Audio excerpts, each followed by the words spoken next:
నమస్తే. గోపన్పల్లి అన్న గ్రామంలో ఉన్నాం మనం. గోపన్పల్లి అంటే అందరికీ తెలిసిందే, హైదరాబాద్లో హాట్ కేక్ లాంటి భూములున్న ఏరియా ఇది. ఎకరం దగ్గర 50 నుంచి 100 కోట్ల ధర పలికే ఏరియా ఇది. దాదాపు ఒక 850 మంది ప్లాట్ ఓనర్స్.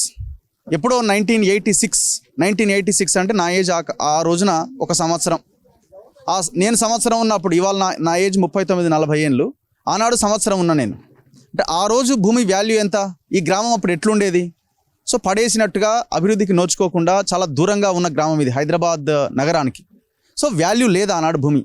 1000 రూపాయలు, 2000 రూపాయలకు, 10,000 రూపాయలకు ఎకరం ఉండొచ్చు కావచ్చు. సో అంత వెనకబడ్డ ప్రాంతం ఇవాళ హైదరాబాద్ ఈ డెవలప్మెంట్ తోటి, ఈ ఎక్స్టెంట్ తోటి ఈ ప్రాంతం కూడా భూముల రేట్లు భారీగా పెరిగినాయి. అట్లా దాదాపు 50 నుంచి 100 కోట్ల రూపాయలు ధర పలుకుతున్నది. ఎప్పుడైతే భూముల రేట్లు పెరుగుతున్నాయో, ఈ కబ్జాకోర్లు, దోపిడీదారులు, అన్ని పార్టీల్లో ఉన్న నాయకులంతా ఈ భూముల మీద పడ్డారు. ముఖ్యంగా ఇది 2020 తర్వాత మరింత పీక్ స్టేజ్కి వెళ్ళింది. కోవిడ్ సమయంలో అందరూ ఇళ్లల్లో బయటకు వస్తే మా ప్రాణం పోతుంది అనుకున్న సమయంలో ఈ దుర్మార్గులంతా ఈ భూముల మీద పడ్డారు. అట్లా ఈ గోపనపల్లి అన్న గ్రామం శేర్లింగంపల్లి మండలం ఇది. రంగనాథ్ కాలనీ, రంగనాథ్ నగర్ అంటారు ఈ ఏరియాని, మనం ఉన్న ఏరియాని. సో దాదాపు 180 ఎకరాల్లో ఆల్రెడీ లేఅవుట్ అయిన భూమిలో మళ్ళీ దాన్ని అగ్రికల్చర్ ల్యాండ్ కింద మార్చుకోవడం మీన్స్, ఎవరైతే జీపీఏ ఇచ్చేసి ప్లాట్స్ అయిపోయి దాదాపు 86 నుంచి 89 వరకు ప్లాట్స్ అన్ని అమ్ముడుపోయిన తర్వాత నెమ్మదిగా ఎవరైతే ఆ ల్యాండ్ లార్డ్స్ ఉంటారో వాళ్ళ లీగలైజర్స్ అని, లేకపోతే వారి వారసులని, వీళ్ళతోని ఫేక్ డాక్యుమెంట్ తయారు చేసి మళ్ళీ వాటిని అగ్రికల్చర్ ల్యాండ్స్ కింద రిజిస్ట్రేషన్ ఆఫీస్లో రిజిస్ట్రేషన్లు చేసేసుకున్నారు. అందుకే వీళ్ళంతా పాపం ఒక్కసారి చూడండి, 1986 అంటే దాదాపు 2001 సంవత్సరం నుంచి కబ్జాలు స్టార్ట్ అయినాయి. 2021-22కి వచ్చేసరికి అది పీక్ స్టేజ్కి వెళ్ళిపోయి బ్లూ షీట్లు నాటి రాత్రికి రాత్రి వాళ్ళ అందులో ఉన్న గుడిని, అందులో ఉన్న అంగన్వాడీ సెంటర్స్ని, అందులో ఉన్న చిన్న వీళ్ళ రేకుల షెడ్లు, ఇండ్లన్నింటిని తొలగించేసి దాదాపు ఒక 300 నుంచి 500 మంది బౌన్సర్లని, పోలీసులని ప్రవేశపెట్టి దర్జాగా రాత్రికి రాత్రి కబ్జా చేశారు. సో ఆనాటి నుంచి నేటి వరకు వీళ్ళు కొట్లాడుతూనే ఉన్నారు పాపం వీళ్ళంతా. ఇందులో చాలామంది మహిళలు ఉన్నారు, అంతా మిడిల్ క్లాస్ ఫ్యామిలీసే. సో అంతా ఆనాడు 40 ఏళ్ళ కింద అంటే దగ్గర 30 ఏళ్ళ కింద, 40 ఏళ్ళ కింద అంటే ఆనాడు వీళ్ళు యంగ్ ఏజ్లో ఉన్నారు. చాలామంది ఏజ్ అయిపోయింది కూడా చాలామందికి. ఇవాళ 70 ఏళ్ళు పైబడ్డ పెద్ద మనుషులు కూడా చాలామంది ఉన్నారు. సో ఇట్లా వీళ్ళు, ఒకసారి బ్యానర్ చూద్దాం. వీళ్ళు ఒక అసోసియేషన్ ఫామ్ చేసుకున్నారు, Ranganatha Nagar plot owners association. Registration number కూడా ఉంది 2211/1987 and 787/2000. Gopanpally village, Serilingampally mandal. Peaceful fight for justice. So వీళ్ళకి మనం సపోర్ట్గా నిలబడాల్సిన అవసరం ఉంది. మరి కాసేపట్లో ఇక్కడికి రంగనాథ్ గారు రాబోతున్నారని వీళ్ళందరూ ఇక్కడ సమావేశం అయ్యారు. అన్ని డాక్యుమెంట్స్ని, ఆ లేఅవుట్ కాపీస్ని, ఆ మ్యాప్స్ అన్ని తీసుకొని ఒకసారి ఈ లేఅవుట్ని కూడా మనం చాలా క్లియర్గా చూడవచ్చు. ఈ లేఅవుట్ ఎప్పుడు ఏర్పడ్డది అంటే 1986లో స్టార్ట్ చేయబడ్డది. 1989లో మొత్తం కంప్లీట్ అయిపోయింది. ఇంకో layout plan of Ranganatha Nagar in survey numbers 128 to 131, 147, 148, 150, 154 to 158, 160, 161, 163 to 173, 172, 200, 269, 273 to 286. Situated at Gopanapally village, Hyderabad district. ఇది వీళ్ళేం తయారు చేసింది కాదు కదా. రిజిస్ట్రేషన్ ఆఫీసు స్టాంప్ ఉంది కదా, గ్రామ పంచాయతీ లేఅవుట్ కదా, వెరీ క్లియర్గా ఉంది కదా. మరి ఒక్కసారి ప్లాట్స్గా డివైడ్ అయిన భూమి లేఅవుట్ అయిపోయిన తర్వాత, అందరూ కొనుగోలు చేసిన తర్వాత ఎట్లా మళ్ళీ దాన్ని అగ్రికల్చర్ ల్యాండ్ కింద మార్చారు? ఎవరు సమాధానం చెప్పాలి దీనికి? ఇందులో మేజర్ కల్ప్రిట్స్ ఎవరంటే దాదాపు ఇది 160 ఎకరాలు, 850 మంది ప్లాట్ ఓనర్సు. మరి ఎవరు దీని వెనకాల ఉన్న పెద్ద ఫిగర్ అంటే దగ్గుబాటి సురేష్ బాబు అండ్ దగ్గుబాటి వెంకటేష్. ఫ్యామిలీ హీరోగా పేరు పొందిన వెంకటేష్ సినిమాల్లో ప్రతి సంక్రాంతికి ఒక సినిమా వస్తుంది, కానీ వీళ్ళకి ఎవ్రీడే సినిమా చూపిస్తున్నాడు. వీళ్ళ ఉసురు పోసుకుంటున్నాడు.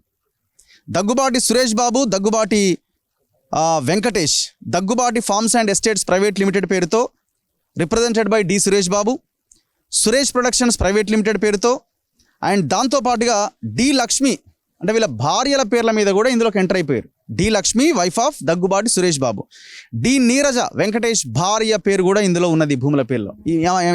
ఏ సర్వే నెంబర్లో అంటే సర్వే నెంబర్ 163 276, 277, 278, 281 ఈ పర్టికులర్ సర్వే నెంబర్స్లో ఉన్న 26 ఎకరాల భూమిని ఈ నలుగురు మీన్స్ దగ్గుబాటి సురేష్ బాబు, దగ్గుబాటి వెంకటేష్, దగ్గుబాటి లక్ష్మి, దగ్గుబాటి నీరజ కబ్జా చేసి పడేసారు. ఈ ప్లాట్ ఓనర్స్ ఎవరెవరైతే 26 ఎకరాలు ఉన్నారో మొత్తం 160లో 26 ఎకరాలు ఈ పర్టికులర్ ఫ్యామిలీ కబ్జా చేసింది. ఈ దగ్గుబాటి ఫ్యామిలీ కబ్జాలో ఉన్న ల్యాండ్ ప్లాట్ ఓనర్స్ ఎవరెవరు చేతులు లేపండి ఒకసారి ఈ చేతులన్నింటిని చూపించండి. దగ్గుబాటి బాధితులు వీళ్ళంతా సిగ్గు, శరం, బుద్ధి, జ్ఞానం ఏమైనా ఉండాలి కదా. కోట్ల రూపాయలు సినిమాల ద్వారా సంపాదిస్తూ సిగ్గు లేకుండా ఈ భూమి మీద పడ్డారు.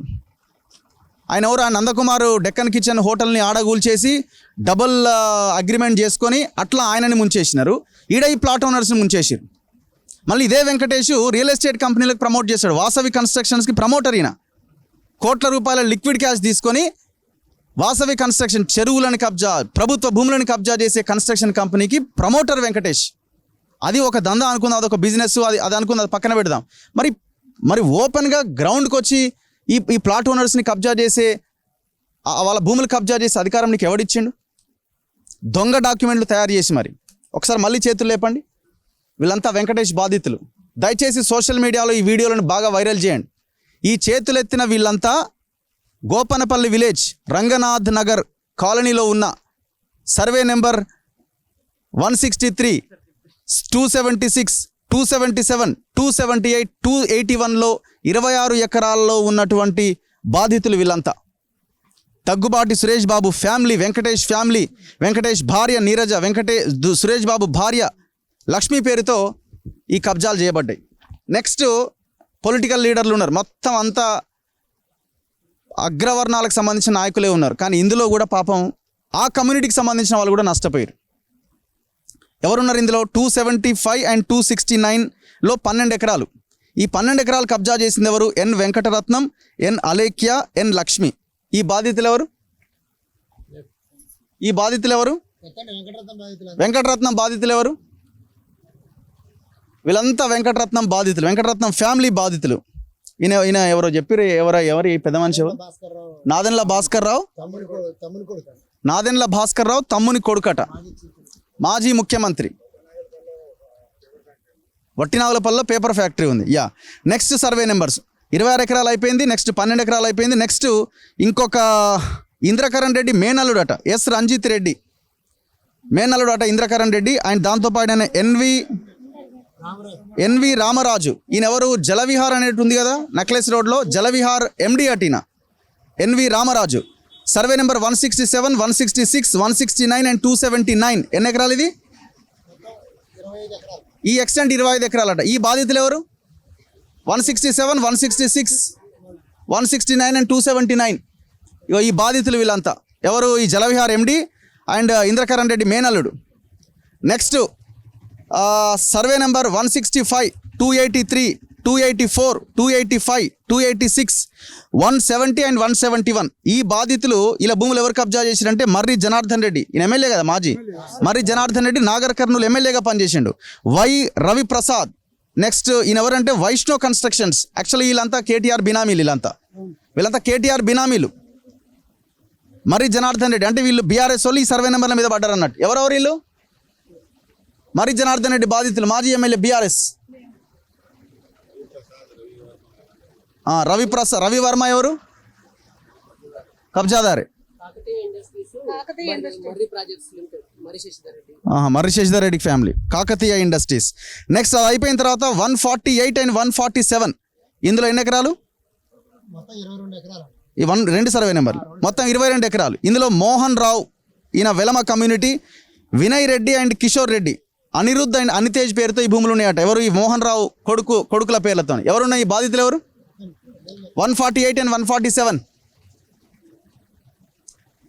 ఇది ఈ టోటల్ 180 ఎకర్స్కి సంబంధించి ఇది లేఅవుట్. Very clear. లేఅవుట్ అయిపోయిన తర్వాత అగ్రికల్చర్ భూముల కింద మార్చేసి రిజిస్ట్రేషన్ చేసుకున్నారు. ఎవడు అధికారం ఇచ్చిండు? వందలాది మంది పోలీసులను పెట్టి, వందలాది మంది గూండాలను పెట్టి పాత బస్తీ నుంచి తీసుకొచ్చి బుల్డోజ్ చేసి ఇక్కడ కబ్జా పెట్టారు. చూడండి ఒకసారి ఆ బ్లూ షీట్లు అన్నీ అవే వెనకాల మీకు చాలా క్లియర్ కనిపిస్తుంది. చాలా పెద్ద ఎక్స్టెంట్ ఇది, చాలా పెద్ద ఎక్స్టెంట్ ఇది. ఎకరం 50 నుంచి 100 కోట్ల ధర పలికే ఏరియా ఇది. ఎంత? ఇటు రైట్ సైడ్ ఎంత? ఈ left side left side 9.9.5 acres. ఇప్పుడు మీరు చూస్తున్నది 9.9.5 ఎకర్స్ అటు సైడు, మిగతా భూమి అంతా యువతల సైడు. ఇది రంగారెడ్డి అండ్ సంగారెడ్డి బార్డర్ని కలుపుతుంది. అటు తెల్లాపూర్ దాకా పోతుంది ఈ ల్యాండ్ అంతా.